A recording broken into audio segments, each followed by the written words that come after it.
Good evening, everyone, and welcome to Speak Your Mind with Larry Cox. Hey, just so you guys know, if you thought you were having a hard time finding the show and things weren't working right, well, it wasn't in your mind. That was real. So I had a problem with my connection to Restream. Had to do a couple of workarounds to get to Restream to be able to connect the show, but I was able to do it just a few minutes late. And I see you guys are all on here now. So what do you know? We're able to make it happen. And you guys are beginning to show up. We're going live. And hey, can't go wrong when all that is happening, right? Can't go wrong when all that is happening. So let's go ahead and get started by saying hello to some folks that are here tonight. So let's say good hello, Mary Boysworth, Danielle Munoz. Welcome to the show, Danny. Want you, I'm going to talk about some education stuff tonight, so you might want to chime in when I do.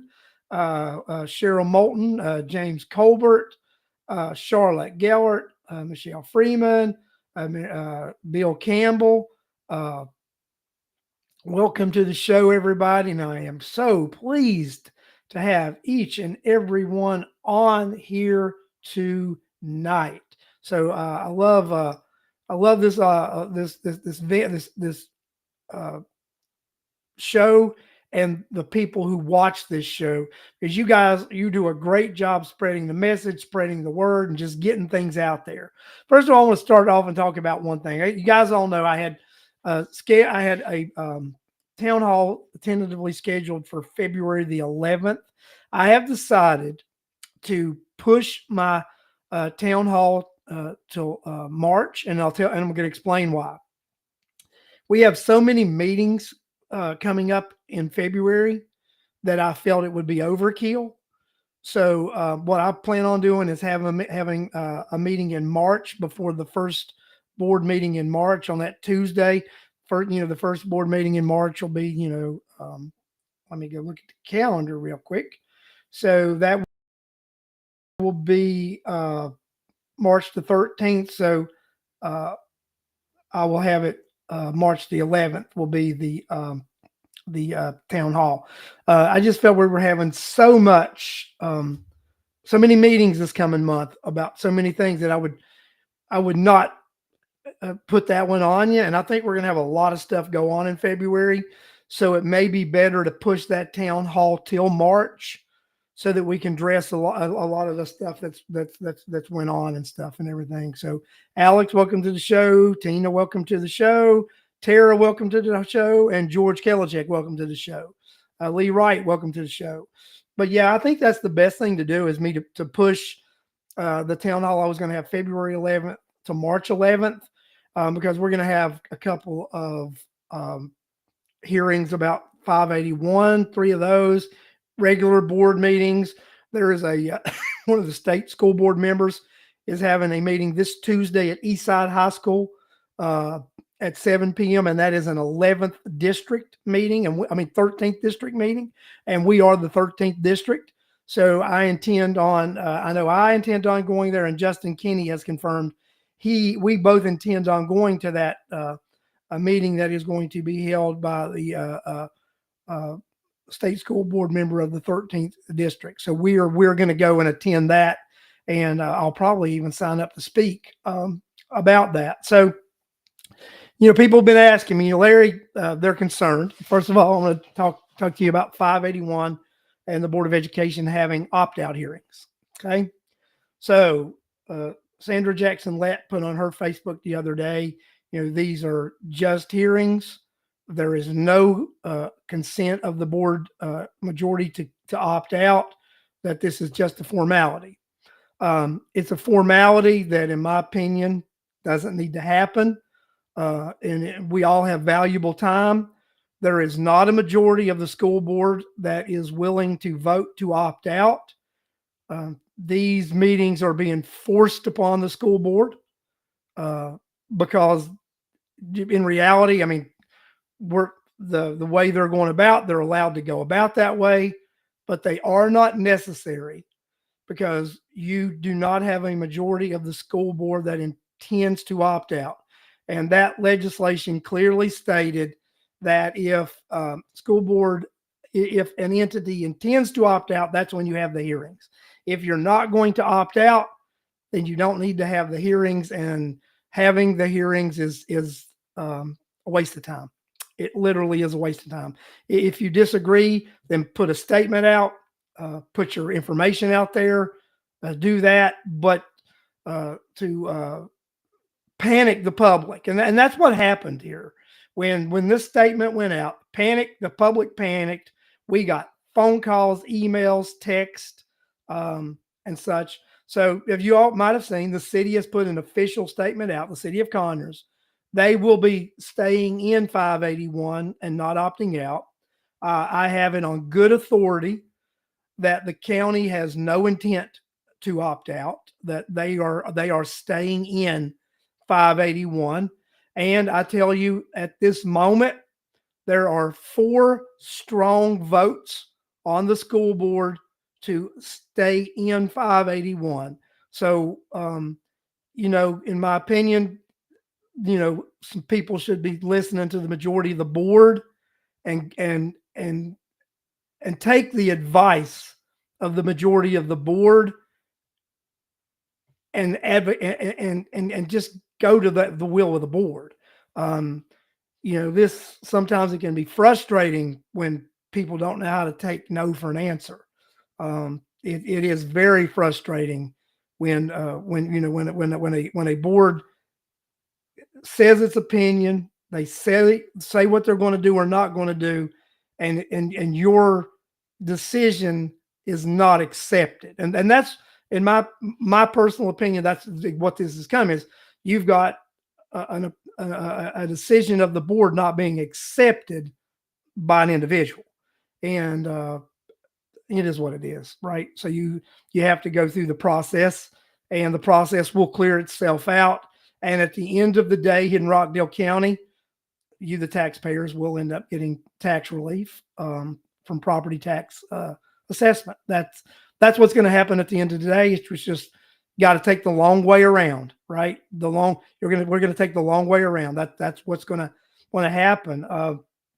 Just to let you know, I did have a conversation with Chairwoman Van Ness, and she said, which I've not got a chance to look at next week's agenda, but she said, that the county is actually implementing some cost savings next month. They are doing some budget adjustments, taking some monies back that were going to be allocated, putting them back, into the coffers. So that's nice to hear that they are doing that. That's what it is, right? Just to let you know, also, the board policy for the Board of Education, because Alex is talking about people stacking whatever, right? So the board policy, they only allow 30 minutes for public speaking. So what I would like to do is I'm probably going to make a motion to suspend the 30 minutes and just ask for anybody who signs up to speak to be able to speak, because if you do it that way, it could slant it one way or another with public speakers. And my opinion, if you're going to have these hearings, then anyone who signs up to speak should be afforded the opportunity to speak. And that's going to be my opinion. And I could be outvoted on it. I don't know. But that just, like I said, I'm not speaking for the board when I'm saying these things right now. I'm speaking for myself as an individual board member, because I'm not even going to say this stuff. I'm not speaking as an official board member, because I am speaking as your elected official and a podcaster at the same time right now. So I can actually wear 2 hats at one time sometimes, right? And I'll tell you when I'm not speaking as whatever. But it is my opinion as a board member that if you sign up, then you should have the ability to speak your 3 minutes. I think we should alter the rule and take away the time limit portion and say anyone who signs up to speak will be allowed to speak.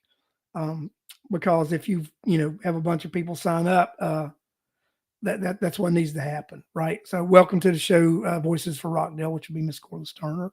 But it's very interesting, right? So I mean, but I wanted to thank the city of Conyers for coming out officially and saying that, and I have it on good authority that the county will also at some point this week be putting out a statement about their intention to stay in 581.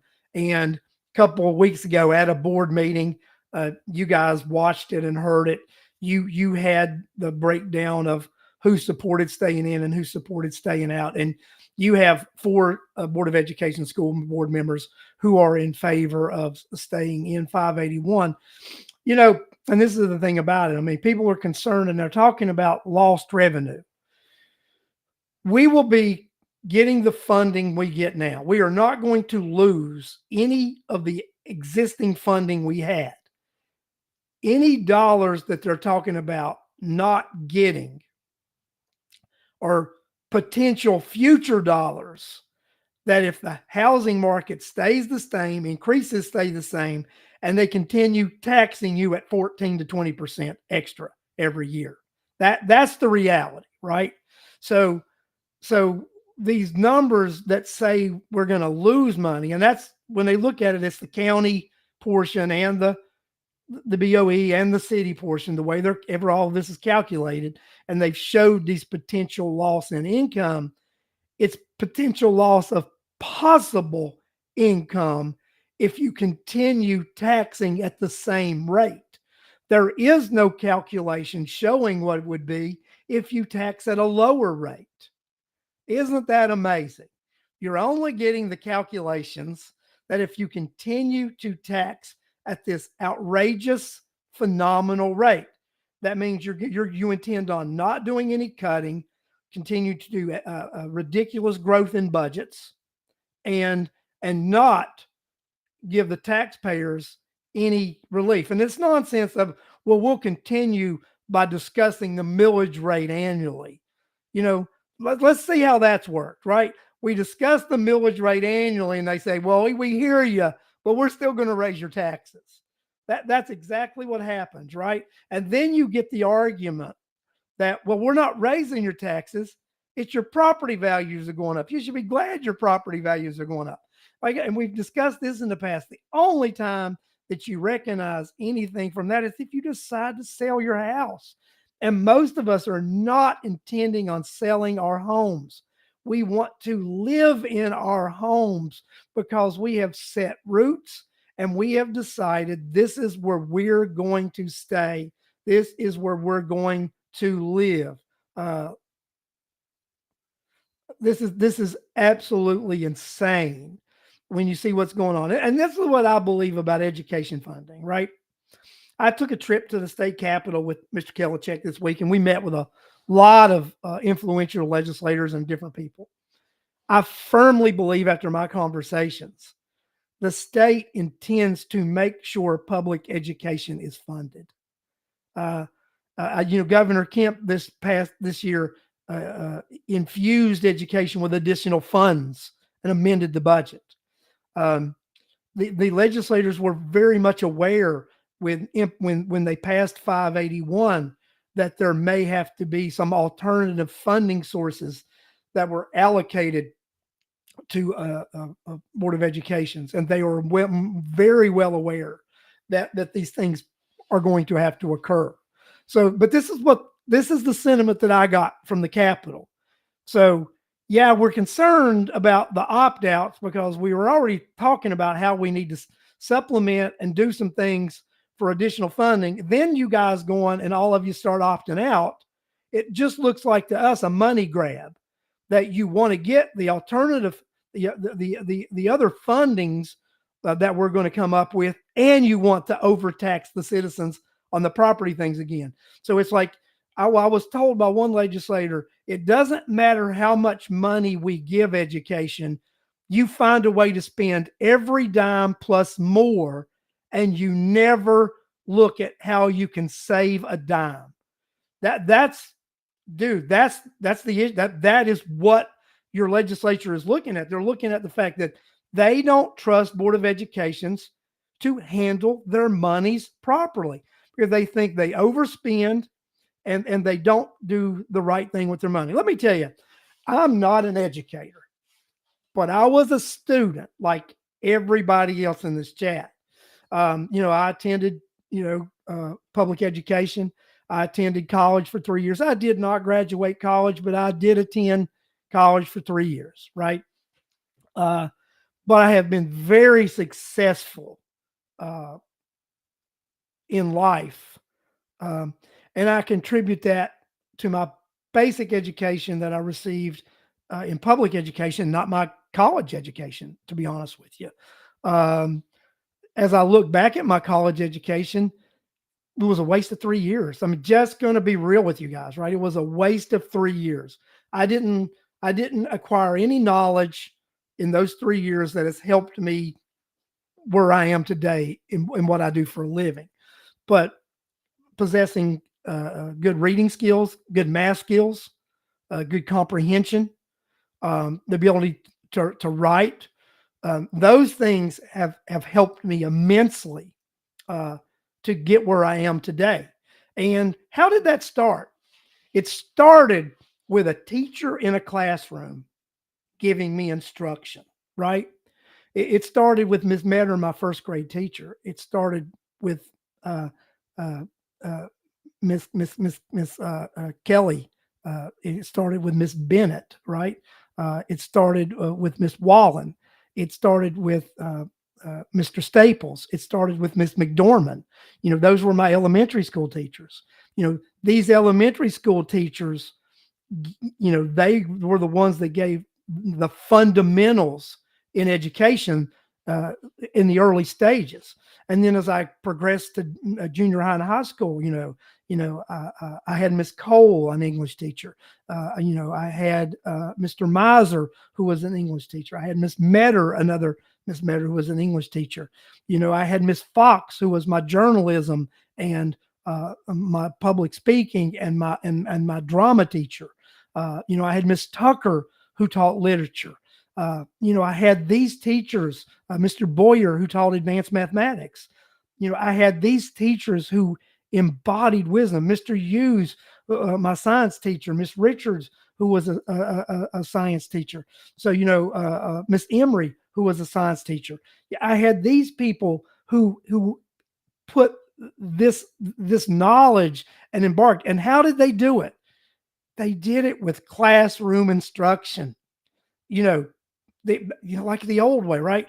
Classroom instruction.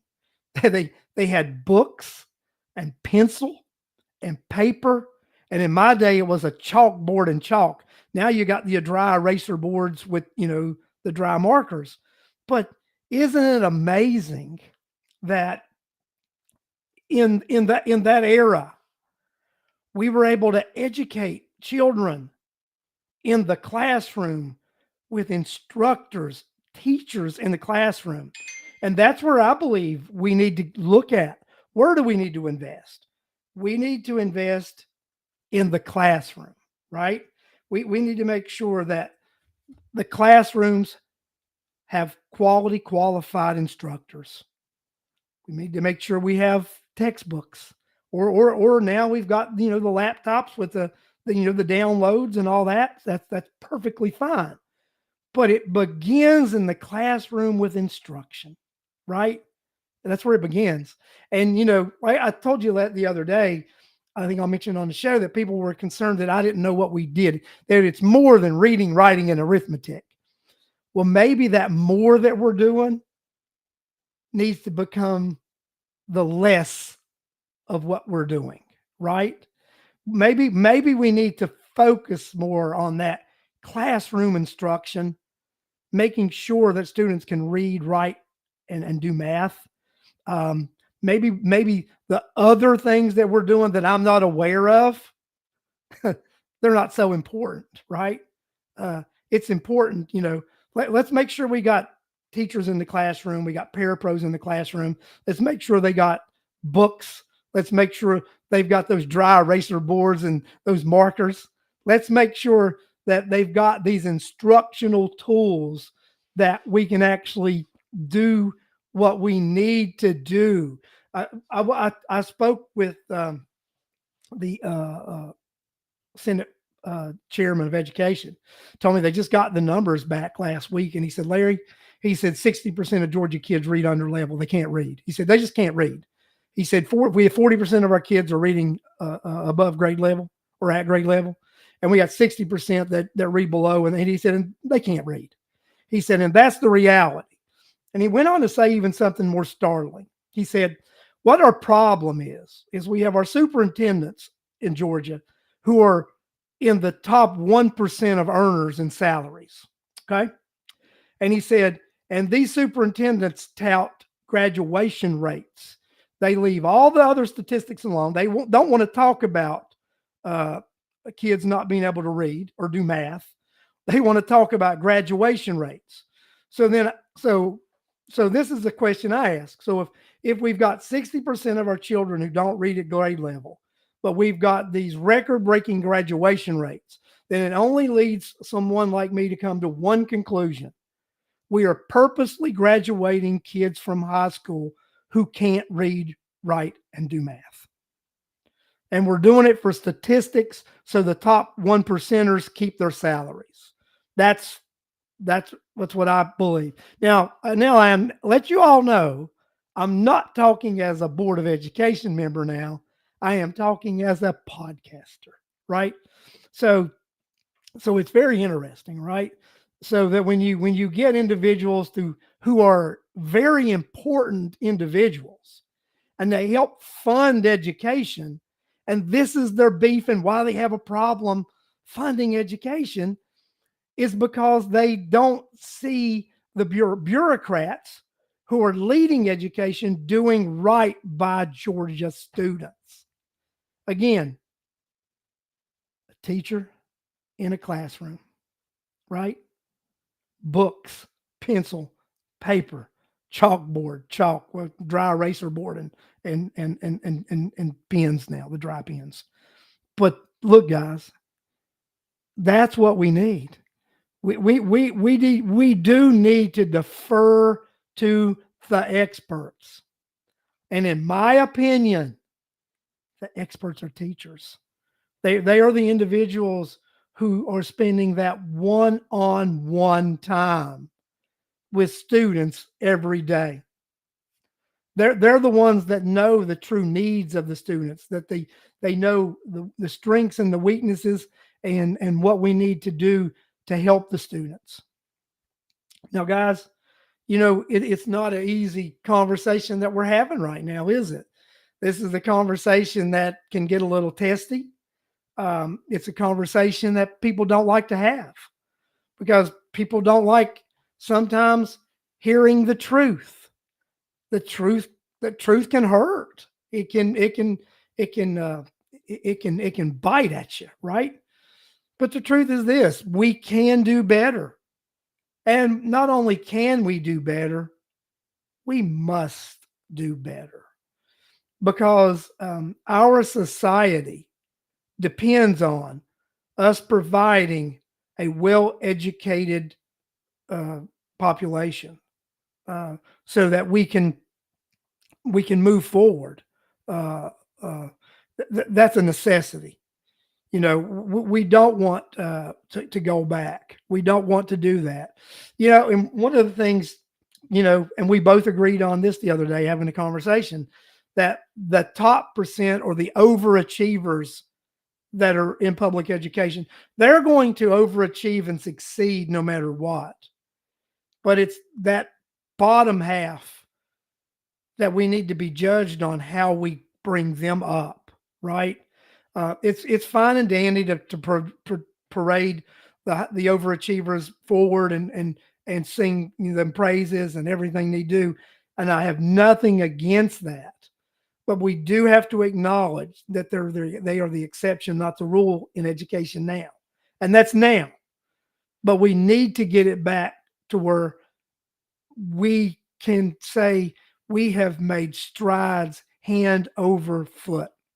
And we've got 70, 80% of Georgia students are reading at grade level. And the ones that are below grade level, they're just below grade level. We're working on that, and we're improving those numbers. Um, but we can't make that statement. Uh, uh, we can't make that. We can't make that statement, right? So, what I believe, ladies and gentlemen, is we need to make sure that we do everything we can uh, to make sure that our students receive a quality education that begins in the classroom. Uh, uh, Tom Harrison, I want to put that up there to he was replied to Mary Boysworth State, we are doing a disservice to the children. So, what we have to realize is when we talk about these tax incentives, tax homestead exemption cuts, potential loss of future revenue that's not even realized yet because we don't know the housing market. We don't know what the economy will look like. So these are truly just projected numbers that they are theoretical numbers, right? They are numbers that are theoretical. They're not even real numbers. They are numbers that are theoretical. Uh, and guys, we just need to say enough is enough, right? Um, Even talking with the legislators this week, they acknowledged that we cannot continue to overburden um, the, the property owners with all these high taxes because we are reaching a point to where they are not going to be able to maintain home ownership and pay those taxes. And well, they'll just have to sell or lose their homes and rent. That still doesn't solve the problem because I was talking to a realtor friend of mine, and he was telling me that a home in Rockdale County that should be renting for $900 to $1,000 is renting for $1,900 to $2,100, and it's because of property taxes. Because if these non-homestead, well, if the owners of these properties are being taxed at these overinflated rates, then they have to pass that on monthly because they're not going to be able to eat it. So if you whether you own a home or you rent, you are still going to have to do that, right? You are but you're still going to have to do that. You're still going to have to pay more whether you rent or whether you purchase. I've talked to two people this week who told me their mortgages have gone up $600 because their escrows have gone up because their tax bills have gone up that much that it has caused a $600 increase in their mortgage payment monthly. That is not a sustainable model for homeowners. It just isn't. And when we talk about, well, we're going to lose $61 million in revenue, you got to look, that's $61 additional million in taxes up already upon what you're going to get an increase, because there's going to be an increase, right?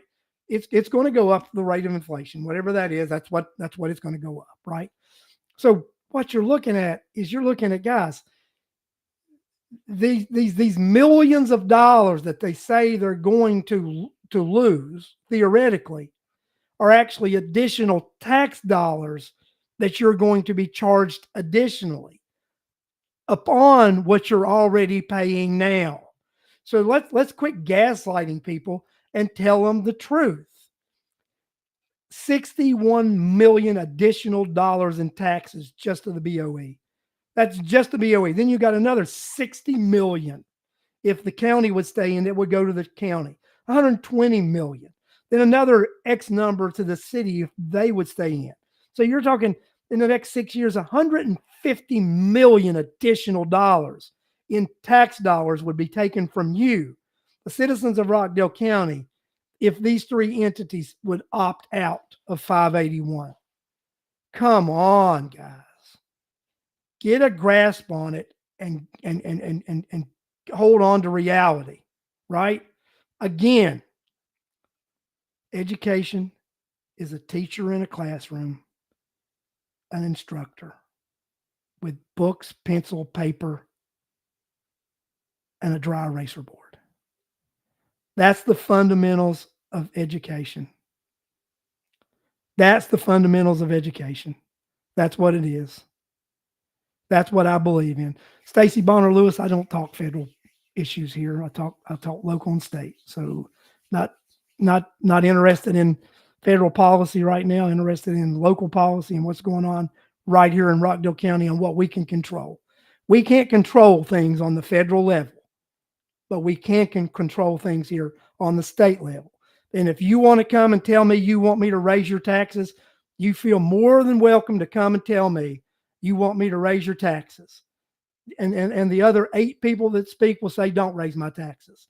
And that's what's going to happen, right? But you feel more than welcome to come and say, raise my taxes, and I'll listen to you, right? That's what I got to say. But I'm not going to get into debates about tariffs and federal policy, because that's not what this conversation is about. It's about state and local policy. That's what this conversation is. Not going to get drawn into that rhetoric, because it's a no-win situation. That's what that is, right? No-win situation. And it's a deflection. It's trying to draw somebody into a conversation and say, you're this, you're that, you're this, you're that, and deflect from the reality of what's going on here in Rockdale County. Just in this chat board, who wants me to raise your taxes? Go ahead and say it. Who wants me to vote and raise your taxes? If you want me to raise your taxes, say yes. If you don't, say no. Come on, guys. Put it right here, right now. Let's put it on this chat board. Do you want me to raise your taxes? Say yes or no. Point blank. Come on, guys. Speak up. Let your voice be heard.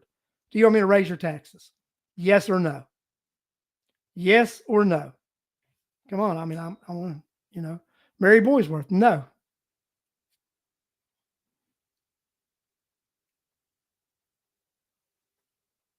Tina Hobbs, no. William Campbell, no. John Logan, no. No. Stacey Bonner Lewis, no. No. Lower taxes. And that's going to be the sentiment of the citizens of Rockdale County, is going to be no. Absolutely not. No. That is going to be the sentiment of this county. It's no, sir, Craig Cooper, right? It's going to be no. You are going to have 20, 30% of the people. They're going to say yes, right? They're going to say, yeah, go ahead. But you're going to have 70, 80% of the people are going to say no. They don't want me to raise their taxes. And that's the reality that you're looking at. And this is the thing about it. I believe that we can stay in 581 and find a way to make sure we fund education in this county. And we fund it well. And we provide a quality education and provide a better education than we are now. I firmly believe that, because I believe that we have massive room for improvement upon what we are providing as a service right now. I believe we can do that. Property taxes is not a sustainable measure, not a sustainable way to continue to fund actually local government or educated. Got something on the lip there. So, but no, guys, we've got to understand the people of Georgia, the people of Rockdale County voted on an issue at the ballot box. The state legislature gave the opt-out option for count. The intent was to give this option to counties that had very little population, 20,000 and under. It was the ability to give those counties that option to opt out, not counties with large populations. It was never intended for that, but that's what happened. And I'm just telling you, I spoke with legislators this week. I've spoke to other local government officials, and they'll put point blank tell you there's legislation right now that's introduced to delay the opt out time period, but it's not to delay it to give you the chance to opt out. It's to delay it to eliminate it. I'm just telling you, we're talking about all this opt out stuff right now. At the end of the day, you're not going to be able to opt out. At the end of the day, if you opt out, you're not opting out. I've spoken to many legislators about this. That was never the intent, and it's not going to happen. They are not going to allow the legislature is not going to allow that to happen because it is being abused and taken advantage of by greedy Board of Educations. That's exactly what's going on. Being abused and taken advantage of by greedy Board of Educations who don't understand finance. My opinion, my personal opinion, right? It's what I believe. The audience is growing. So that means there's some people that heard I'm talking some smack and they're coming in here listening because they want to see and then what's going on. Yet there are other ways to fund education, Stacy. So the legislature was actually looking at the FLOST that the Board of Educations were left out of. There's talk about including them in that FLOST. There's actually a couple of bills that are introduced right now. Senator Dozal has introduced for some alternative taxes that can be implemented by the Board of Education to levy to be able to fund some things. And then there also spoke to several legislators, and they did agree that the QBE formula needs to be revamped. So I think we can look at that happen in the near future. That you can look at the quality and basic education formula being revamped. I was assured by the legislators that they don't want education to fail in Georgia. That doesn't benefit them whatsoever. And things that they do there is one step at a time. You do one thing, then you do another. And that's how that process works, is they intend to, let's give the taxpayers some tax relief. It takes a little bit for that to kick in. It really doesn't kick in till 26 when those change in the numbers happen. And that gives the legislature this year and next legislative session to actually look at funding and what changes need to be done and what alternative methods can be done. But yeah, we look at the QBE formula. That is going to be looked at by the state legislature. Alternative ways to raise monies that Board of Educations aren't allowed to do now, being able to be included in the FLOST, which can be added by the legislature. There are just different things that can be done that I was assured by legislators that are going to be done, and that's what needed to happen. We needed to have other board members and we need to have superintendents engage with the leadership in the legislature and not go into full-blown panic mode and throw out a bunch of rhetoric and let's talk about solving problems instead of creating additional problems. That's what I'm saying. And that's what I believe. I believe that where there's a will, there's a way. That we as elected officials, we are tasked with solving problems. I've always been a problem solver, and I am taking my problem solving ability from the private sector to the public sector. And let's wait and see what happens, right? So this is another thing, right? We opt in 581 and it fails and we don't do the right and you can't do whatever, then in 4 years you get an opportunity to vote me out and say bye-bye. And I'm perfectly fine with that, right? Because I'm going to do my best. I'm not going to do anything on purpose to sabotage myself, the educational system, or children in this county. I mean, it is a balance of making sure that the educational system is funded, but not funded in a manner that we cripple the citizens in doing such. Uh, I did not disable anybody.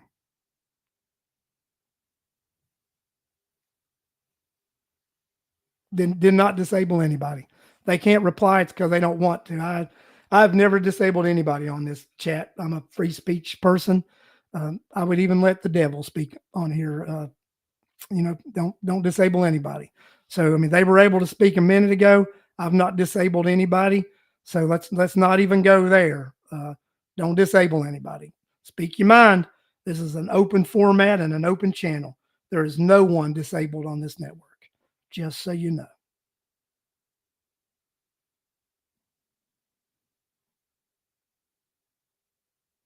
I know who she means, and that's what I said. I've not disabled anybody. No one has been disabled on this network. No one. If you want to talk. Alex can tell anybody that I don't cut people. Do not cut anybody. Oh, I'll let the devil speak. The devil's got no authority over me. The devil can speak. Craig Cooper. That's the way it goes. But no, guys, I'm just telling you right now, this is interesting fodder we're in right now. Glad to see the audience. Oh, she disabled it. See, I didn't disable anybody, right? So I didn't disable anybody. If they want to speak, they can speak. If they don't want to speak, they don't have to speak. I'm not disabling anybody, right? Anybody that comes on and they want to talk a bunch of rhetoric, then people see them in the chat and they can make their own opinion up about them, just like they make their opinion up about me, right? So, people have strong opinions about me, right? Some are good, some are bad, some are indifferent, but they're entitled to their opinion, and they develop those opinions by the things that I say, right? And I'm fine with that, because when you say things, there are consequences to what you say. People judge you by what you say. So it's the way it works, guys. I mean, come on. It's what free speech is all about, right? We know, right? We know. So, guys, I'm telling you, I'm excited about what's happening in Rockdale County. I'm excited about the political climate change that we've had here, and people having a voice. It's the beginning. So it is what it is. Well, sure, I don't care who comes on this show. You got people that come on this show to watch the show, and some people come on afterwards and watch the show because they might not want people to think that they watched the show, and that's perfectly fine, right? Because this is an avenue that anybody can come on and say anything they want to say. But if you say it, then I'm going to chime back at you, right? And you've got a right to come back at me. And that's what it's all about. It's about debate. State your facts, state your arguments. Tell me why you're against something. I mean, being honest with you, people can't make a good argument about about opting out of 581. We can make excellent arguments about staying in 581. But people who want to argue about opting out, they only talk. It's only theoretical they can talk about, right? And that's what it is. George, I don't know if you were here when I was here a minute ago and I mentioned my town hall. I'm not going to have a town hall in February. I'm going to push that to March because we're having so many meetings in February that I don't really think my extra one is really needed. But I think after February and we get through a lot of things we're going to get through, I think a town hall in March makes sense to be able to answer some questions about, everything that transpired in February. So I think that's what we'll do. We'll hold off and we should be really good about that. I think people they'll understand and appreciate it. So like I said, I think I'm going to push that to March 11th because I think that makes better sense having a town hall March 11th rather than February the 11th. So that's what I'm going to do is push that town hall to March 11th, and that way we'll be able to just talk about a lot more things. But dude, I mean, this is what we've got here, right? You have we all have the right to speak our mind. We have the right to discuss things openly. And if we're going to have town halls, or if we're going to have hearings about things, only allow 10 or 12 people to speak about something, that's ridiculous. If 100 people sign up, then 100 people need to speak. I got elected to represent you, listen to you, and not cut you off.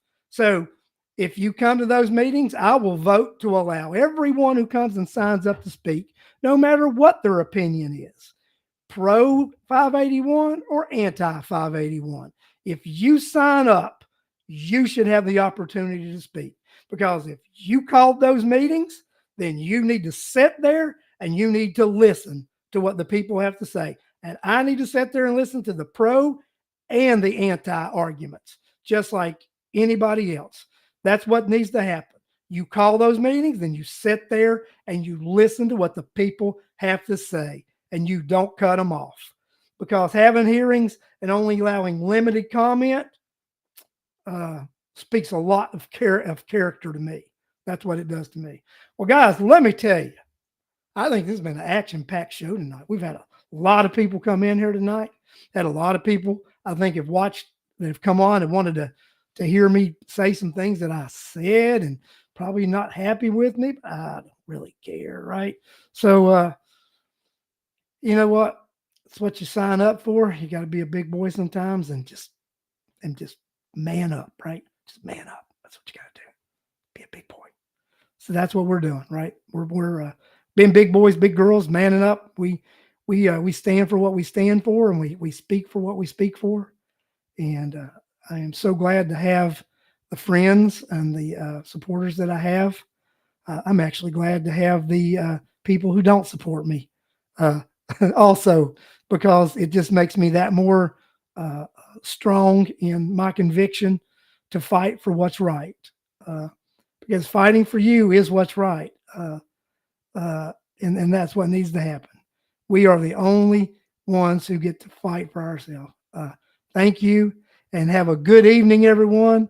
And join me next Sunday on this show, Speak Your Mind with Larry Cox, where everyone gets the opportunity to speak their mind, give their opinion, and do what you do best. Let people know what you think. Thank you. Good night. And I will see you guys next Sunday, 8 p.m., Facebook and YouTube.